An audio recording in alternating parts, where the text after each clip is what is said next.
नमस्कार दोस्तों, शर्मा टॉक्स में आपका स्वागत है। और आज हम जानेंगे भगवान राम पर उठाए गए कुछ ऐसे सवालों के जवाब जो रामायण की पूरी जानकारी ना रखने वाले लिबरल लोगों ने समय समय पर उठाए। तो बने रहिए हमारे साथ। आज मैं दूंगा जवाब कुछ ऐसे ही तीखे सवालों का। सवाल जैसे, भगवान राम ने माता सीता की अग्नि परीक्षा क्यों ली? अग्नि परीक्षा लेने के बाद भी उन्होंने माता सीता का त्याग क्यों कर दिया? अरे, इससे अच्छा तो रावण था, जिसने कम से कम माता सीता की इज्जत तो रखी। क्या यही थी मर्यादा पुरुषोत्तम राम की महानता? तो ऐसे तमाम प्रश्न हमें आए दिन सुनने को मिलते हैं। सुनने में ये प्रश्न चाहे जितने कड़वे हैं, लेकिन इनके अर्थ उतने ही सरल हैं।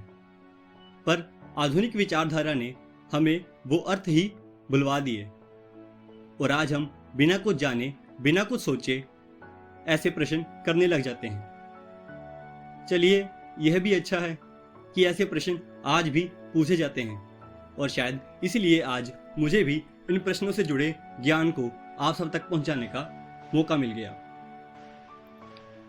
तो जिसने भी रामायण पढ़ी है या टीवी पर देखी है, उसे यह जरूर पता होगा कि रावण जिस माता सीता का हरण करके ले गया था, वह माता सीता की परछाई मात्र थी।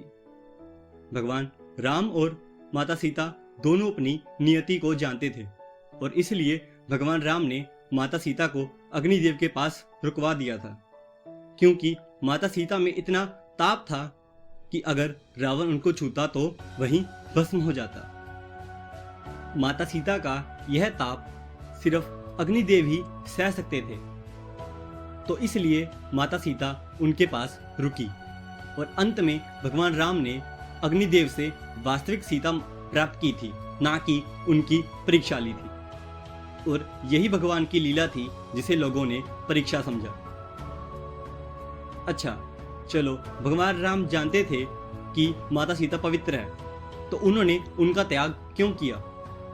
तो वो इसलिए कि उस समय राजा प्रजा का पिता होता था, और राजा की पत्नी प्रजा के लिए माँ के समान होती थी। और उस समय प्रजा के मन में माता सीता के लिए जो अविश्वास फैल गया था, उसी को दूर करने के लिए माता सीता खुद वनवास के लिए चली गई थी।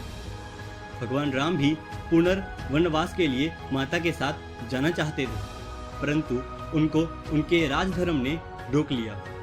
जिस प्रकार एक सैनिक के लिए उसके परिवार से पहले उसका देश होता है, ठीक उसी प्रकार एक राजा के लिए भी उसकी पत्नी से पहले प्रजा होती है। और अपने पति के इसी धर्म को बचाने के लिए माता वनवास पर चली गई। पर अफसोस, लोगों की सोच आज भी नहीं बदली। ना उस समय किसी ने भगवान राम और माता सीता के त्याग को समझा, और ना आज।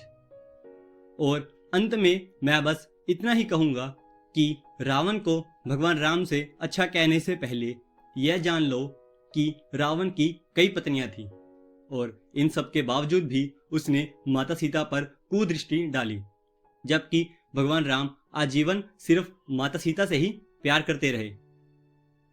अश्वमेघ यज्ञ में भी जब उनके साथ उनकी पत्नी को बैठना था, किंतु उस समय माता सीता वनवास में थी, तब भगवान राम ने माता सीता की मूर्ति को वहां अपने साथ बैठाकर यज्ञ किया।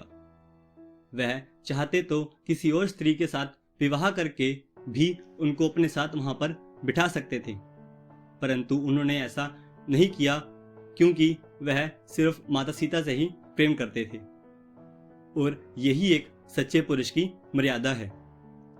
तो आइंदा भगवान राम की मर्यादा पर प्रश्न उठाने से पहले आप भगवान राम के चरित्र को पहले अच्छी तरह से जान ले। तो उम्मीद करता हूं आपको आज की चर्चा पसंद आई होगी। धन्यवाद।